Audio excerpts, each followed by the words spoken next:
Even though planes are the safest way to travel on Earth, packed with advanced tech, when they're flying across the vast skies from one continent to another, or over oceans, there are still countless threats lurking out there. Those threats can put the crew and hundreds of passengers in life or death situations, like running low on fuel in mid-air, losing all engine power, flying too close to volcanoes, or even navigating tricky airspace. Even when being pulled out into the open air during those nail-biting moments, the pilots managed to land their plane safely on the ground with their skill and decisiveness, leaving the whole world in awe. So how did they pull it off? What exactly went down? Let's find out together in this video about British Airways Flight 009. The plane lost all 4 engines while flying over a volcano on June 24, 1982, headed to Sultan Abdulaziz Shah Airport in Malaysia. This was Flight 9, also known as Speedbird 9, an international flight. There's a British Airways flight scheduled from London HTH to Auckland, New Zealand, which is currently stopping for fuel to get ready for the 5-hour journey to replace in Australia. The flight is operated by a Boeing 747, one of the largest passenger planes in the world, with a total of 263 people on board, including 248 passengers and 15 crew members. The captain of the flight is 41-year-old Eric Moody, who is one of the younger pilots. The best of British Airways, and by the way, he used to be a pilot for TUAN. Pay attention to this detail because his role is really important. The co-pilot is Roger Gravett, who's 32, and the senior flight engineer is Barry Tony Preeman. Exactly at 8 p.m. local time, the plane takes off. Music, the huge Boeing roars down the runway, heading southeast towards P. Eric, who's in charge of getting the plane up and stable at 37,000 feet. At that point, the crew can finally relax. By 8:15, the flight attendants announce something. Dinner service. The main dish on today's menu is a fantastic Malaysian specialty, give it up. Applause, music. 40 minutes after takeoff, things started to get dicey. At 8:40 p.m., the plane was flying over the Indian Ocean, south of Java, a big island in Indonesia. What the passengers and crew didn't expect was that right below them, a volcano called Galunggung had been erupting continuously and violently for the past few months, spewing lava and ash into the atmosphere. By the 1980s, knowledge about the volcano wasn't really on anyone's radar, so there were no reports about it. After finishing a meal, the captain handed over control of the plane to the co-pilot to take a bathroom break. He checked the weather radar again and confirmed everything was normal. But when the captain came back to the cockpit, he was totally shocked to see blue lights, like flashes, appearing on the windshield. This strange phenomenon, along with the lights, created a surreal scene that was so stunning that engineer Freeman had to, "Wow, look how beautiful that is." What Phi and Doan observed is actually a phenomenon scientifically known as St. Elmo's fire. It's named after Saint Elmo, the patron saint of sailors. According to legend, Saint Elmo would always pray and give warning to sailors about impending bad luck or disasters. Noticing something unusual, the captain quickly checked the weather radar, but there were no signs of a storm or anything weird at that moment in the cabin. Smoke started building up in the cabin at first. It was thought to be cigarette smoke. However, the layers of smoke became thicker and there was a worrying sulfur smell. Some passengers sitting by the window could see an unusual blue light shining forward through the propellers, creating a stroboscopic effect. 2 minutes later, all 4 engines shut down at 8:42 p.m. Jakarta time. Engine number 4, a Rolls-Royce RB211, suddenly surged and quickly caught fire. The captain immediately initiated an engine shutdown and cut off the power supply. Fuel and firefighting equipment thankfully mean that a big plane like a Boeing 747 can still fly normally even if it loses an engine. But then, just a minute later at 20:43, the second engine suddenly surged and caught fire within seconds. Almost at the same time, engines 1 and 3 started burning as well. Engineer Tony Freeman exclaimed, "I can't believe it. All 4 engines are still working." At that point, the plane was like a glider, getting closer to the Indian Ocean with every passing minute, trying to avoid disaster. The dangers meant the pilots had to tilt the plane forward to keep a safe speed. Meanwhile, the county pilot and the flight engineer were doing everything they could to restart the engine. Without engine thrust, the Boeing 747 had a glide ratio of about 15 to 1, which meant for every 15 kilometers it moved forward, it would lose 1 kilometer in altitude. The team calculated they could only glide about 169 kilometers more and had about 23 minutes left. At 8:44 p.m., co-pilot Gravett declared an emergency to the control tower. Local ATC didn't save this. All 4 engines of the plane have failed. However, Jakarta seems to have misunderstood what the co-pilot said. They interpreted the call to mean only engine number 4 had stopped working. Engine 4 is down, and they're trying to control the other 3 engines. I'll guide you to land at the nearest airport in Jakarta. Fortunately, a nearby Garuda Indonesia flight picked up on this and relayed the message to air traffic control, who then understood the actual emergency message. Although the fees have been established for the transponder to report an emergency on frequency 7700, air traffic control still can't locate the 747 on their radar. What's your current altitude? 30,000 feet, but we're continuing to descend. To approach Halim Airport, you have to cross a mountain range with a safe altitude of 11,500 feet, 3,500 meters. After receiving the information from ATC, Pilot H was very worried. According to the captain's calculations, it would be very difficult for them. Keep flying at 12,000 feet until we get closer to the mountain range, and then they'll have to do something incredibly dangerous to land in the Indian Ocean. Choose between their heart and their head.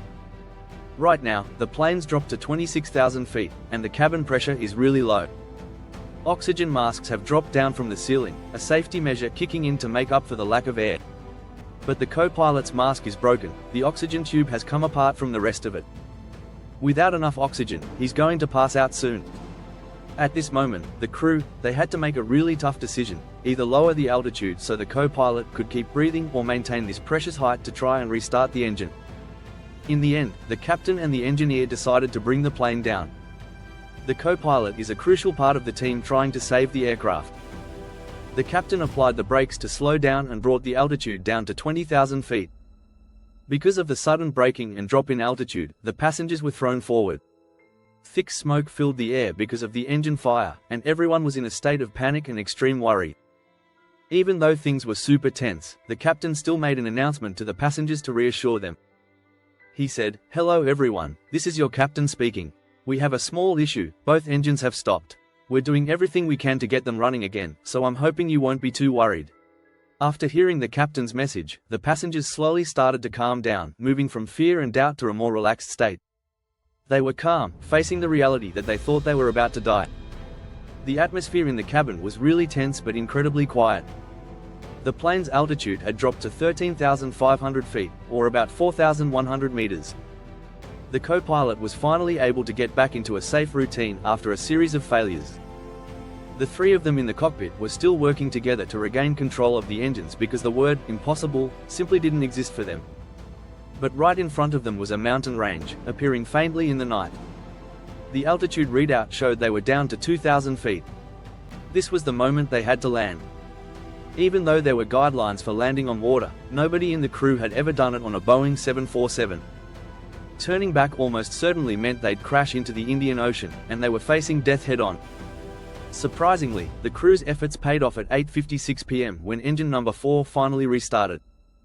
The pilots were ecstatic, and shortly after, engine number 3 fired up too, allowing the plane to slowly climb back up. In less than a minute, engine number 1 was up and running. Number 2 successfully rebooted and quickly contacted the control station to update them on the situation, while also requesting to climb higher to get over the mountains in Indonesia. They got approval to ascend to 15,000 feet and managed to clear the mountain range, but the trouble wasn't over yet. As the plane reached the target altitude, the turbulence hit again. The captain shouted with urgency, "We have to get out of this." The captain guessed that it was. The crew was the reason the engine was acting up right after the plane landed. Engine number 2 started shaking violently, almost as if it could shake off the plane at any moment. They decided to shut down engine number 2 before it caused serious issues. At this point, the plane was running on 3 engines, and the pilot kept it steady at 12,000 feet while approaching Halim Perdanakusuma International Airport. The challenges for the crew were far from over, with the volcanic ash clinging to the windshield affecting their visibility. They were seriously reduced, so they decided to go for a nearly completely manual approach, waiting for ATC to break the bad news that the navigation system was down at TUAN Airport. The pilot had to land using the ILS method, which is used in bad weather when they can't see the runway. They were only allowed to use the DME equipment to figure out the altitude they needed to reach at each DME step while getting ready to land on the runway. At the right altitude, the plane followed a gentle glide path to ensure a safe landing. During this time, the captain noticed a small clear spot on the windshield that thankfully hadn't clouded up with dust. This helped him see the runway better, combined with the co-pilot's directions. Finally, the Boeing 747 landed safely on the runway. Just a few minutes earlier, everyone had been on edge, and now passengers were hugging and waving to congratulate the crew. The question that's come up right now is what caused the unusual behavior of the 4 airplane engines. The investigation after the flight revealed that the issues were due to the plane flying through a volcanic ash cloud from the eruption of Mount Galunggung.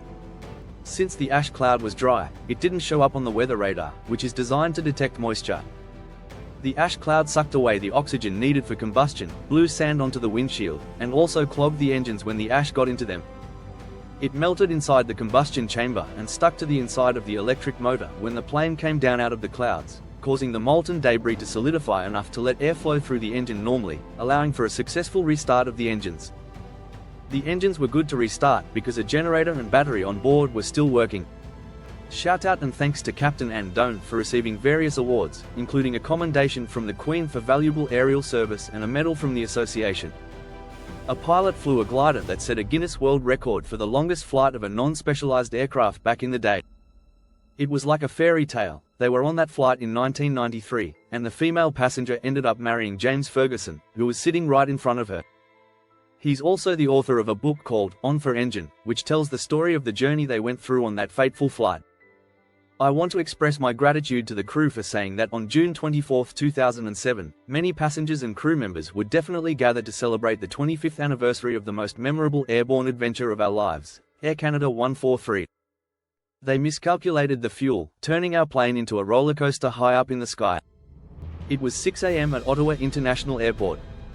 Music. This is a Boeing 767, a new airplane that Canada started using in September 1981. It's a wide-body aircraft.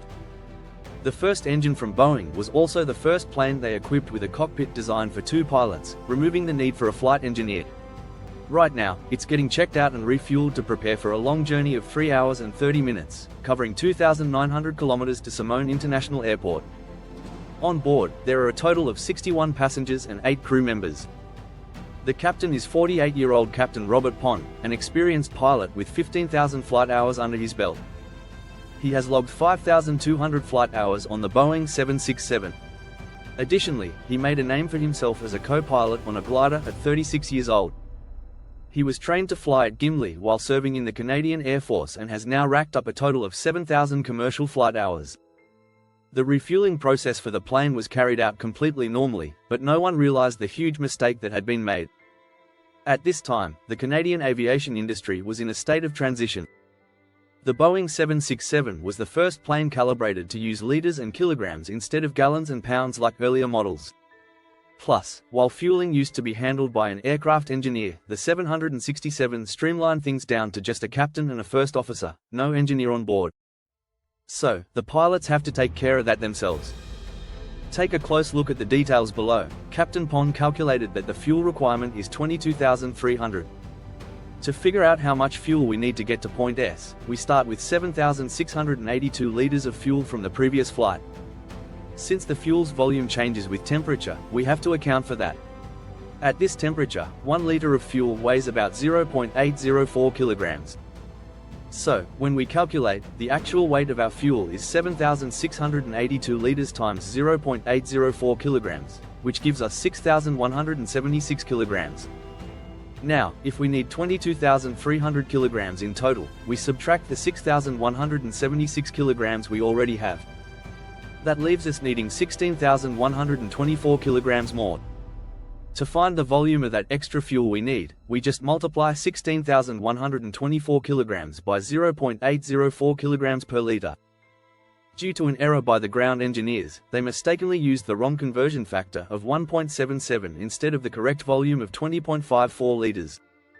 This 1.77 factor represents the weight of 1 liter of fuel. They calculated that with 7,682 liters of fuel, it would equal 13,597 kilograms.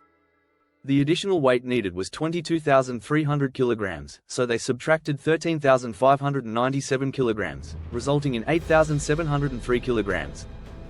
To find the necessary volume, they multiplied 8,703 kilograms by 1.77 kilograms per liter, which gave them 4,917 liters.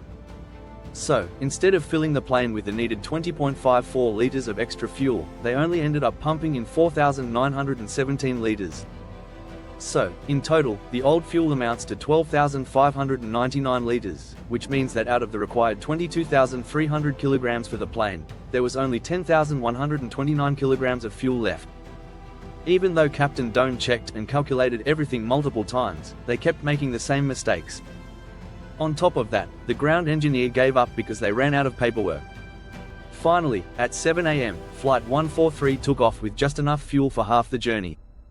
About an hour after takeoff, problems started occurring at 8:45 while the flight was in the air. In the town of Red Lake, Ontario, at an altitude of 41,000 feet, the cockpit warning system suddenly went off, indicating there was a fuel pressure issue on the left side of the plane. The fuel gauge and maintenance logs were malfunctioning, but this problem had occurred on a previous flight, so for the crew, it wasn't too alarming. Plus, the computer system showed that there was still plenty of fuel for the entire flight. However, that was just in theory. Normally, having a plane with half the fuel isn't a big deal, but this situation was different. Shortly after the captain turned off the left fuel pressure alarm, the right engine's fuel pressure alarm went off too. Realizing things were getting urgent, Captain Pond decided to head to the nearest major airport, which was Winnipeg. He contacted ATC, "This is 143, we have a situation and need to be redirected to Winnipeg. Request for clearance has been approved." Turned south and started to descend. After a call with ATC, the captain made an announcement to the cabin and asked the head flight attendant to prepare the passengers for landing. However, the issues didn't stop there. Just a few seconds later, the warning alert sounded, indicating that the left engine was out of fuel, and then the right engine shut down as well. The captain immediately contacted the control tower in Winnipeg and requested clearance. The plane was in a situation where it had to make an emergency landing on the runway, and in a matter of seconds, the 767 lost all thrust, leaving most of the cockpit screens blank. Captain Pond and First Officer Quint found themselves in a situation they had never faced before and hadn't even been trained for. Back in 1983, flying a plane with both engines down was unprecedented. To make matters worse, the Boeing 767 was one of the first planes to rely on an electronic flight control system. The electricity is generated by the aircraft's jet engine, so when the engine fails and there's a fuel shortage, most of the pilot's equipment goes dead too. This includes the aircraft's feedback system, which meant ATC couldn't provide the best, quickest guidance for Flight 143. Instead, ground staff had to use manual measurements to locate the 767.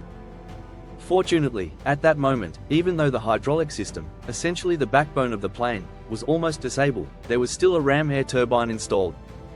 The 767 has been automatically deployed and improved the issue. However, when it comes to landing the plane, it will pose challenges and difficulties for the pilots. Captain Doan will have to handle a variety of challenges. He'll calmly bring the plane down to 35,000 feet for maximum range and the most landing options possible. He has to manage the 767 at an optimal glide speed. Remember, the captain used to be a glider pilot, so he's pretty familiar with these flying techniques that are hardly ever taught.